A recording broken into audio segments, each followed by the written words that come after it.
वो निकल नहीं पाते। डॉक्टर होते हुए भी दानव के रूप में काम कर रहे हैं, इंजीनियर होते हुए भी दानव के रूप में काम कर रहे हैं। जहाँ उनको बनाना है वहाँ वो बिगाड़ रहे हैं, जहाँ बिगाड़ बनाना है वहाँ बना रहे हैं। तो बनाने के लिए पहले उनको अपने देवी देवताओं में भी आया है कि हनुमान जी को भी उनके बल का याद दिलाना पड़ा था। उसी तरह से मानव के अंदर सब चीज है, उसको हमें बार बार जो अंधकार है, जो मैल है, जो गंदगी है, उसे हटा करके जब साफ कर देंगे तो वो जिस उद्देश्य से आया हुआ है, मानव रूप जो आया है, उस काम में वो जब लग जाएगा तो उसका भी जीवन सफल होगा और वो अपने साथी को भी सफल करके जाएगा।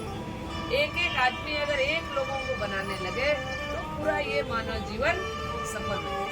ज्यादा कुछ करने की जरूरत नहीं, एक आदमी एक की अगर ड्यूटी ले ले, मिला हुआ है दाएं और बाएं अगर हमने ठीक कर दिया तो हम सुरक्षित।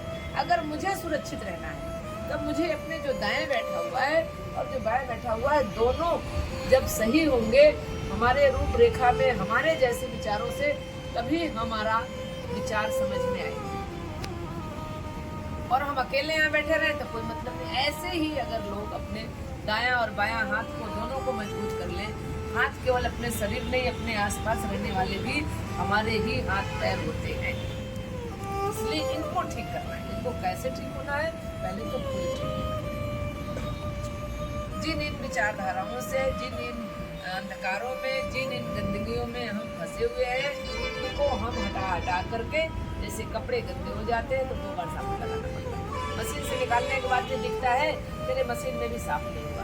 उसी तरीके से हमें इसी बात को बार बार लोगों के बीच ले जाना पड़ेगा, तब उनकी अंधकार से मिटेगा, ये गंदगी मिटेगा, तब उनको प्रकाश दिखेगा। अभी गंदे बर्तन में आपने खा के रखा, साफ ना हो, फिर अगर धो दीजिए पानी से तो भी अगर उसमें सामान रखेंगे तो खराब हो जाएगा। और अपने संस्कार में माना गया कि जूठा है। ठीक उसी तरीके से जो ये गंदगी है इसे साफ हो, कोई कथा के माध्यम से साफ हो, सत्संग में साफ हो, भोजन से साफ होगा, साथ में रहने से साफ होगा, एक एंगल से नहीं। जैसे उनको हम बताएं तो उनको उस हिसाब से प्रवेश भी मिले।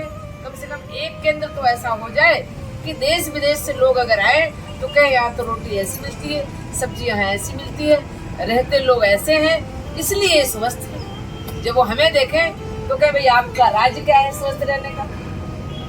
हमें तो घुटना पकड़ लिया है, हमारा तो सिर दर्द करता है, हमें तो नींद नहीं आती है। आप कैसे टाइम से सो जाते हो, कैसे टाइम से उठ जाते हो, फिर अपनी दिनचर्या कैसे आप कर लेते हो?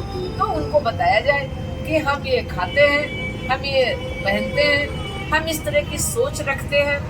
दिन भर हमारा जो सोच है वही हमारा खाद है, हमारी उस तरह से हमारे विचार पैदा होते हैं। तो हम ये करते हैं, हम ऐसे रह लेते हैं, हम तो यहाँ भी सो जाएं, लेकिन लोग गद्दे पर भी नहीं सो पाते। सोना तो सोना है, चाहे सोने वाला सोना हो, चाहे पहनने वाला सोना हो। सोना से कीमती कोई चीज नहीं है। तो जब वो सोएंगे नहीं तो उनका सारा व्यर्थ। पहनने वाले सोना से ज्यादा सोना जरूर खिला, चाहे जो भी दीजिए, और उनके स्वास्थ्य ठीक नहीं रहेगा। और अगर वो सो लेंगे तो उनका स्वास्थ्य ठीक रहेगा, सारी एनर्जी उनकी बैटरी चार्ज हो जाती है। तो ये चीजें उनको जब हम बताएं तो हमारे पास एक नमूना होना चाहिए कि अगर आपको ऐसा भोजन लेना है तो वहाँ चलिए, आपको ऐसा बनना है तो कुछ दिन आपको त्याग करना पड़ेगा, इनसे थोड़ा हटना पड़ेगा, तो आपको अच्छा भोजन भी लगने लगेगा, स्वास्थ्य भी ठीक होगा, आपको नींद भी आएगी और फिर आप स्वस्थ रहेंगे। तब आप कुछ अपने को समझ पाएंगे। बीमार आदमी क्या समझ पाएगा? अभी कोई बीमार होता है, अस्पताल में जाता है, उसके साथ लोग जाते हैं, उनको बताता है डॉक्टर कि आपके मरीज को ये बीमारी है, मरीज को नहीं बताता। तो ऐसे ही सभी मानव जीवन दानव रूपी बीमारी से बीमार हो चुके हैं। जब ये दानों को निकाल दिया जाएगा तो उन्हें हम स्वस्थ कर देंगे, वो अपने आप को पहचानेंगे। जब अपने आप को पहचान लेंगे तो उनको फिर वो याद आएगा।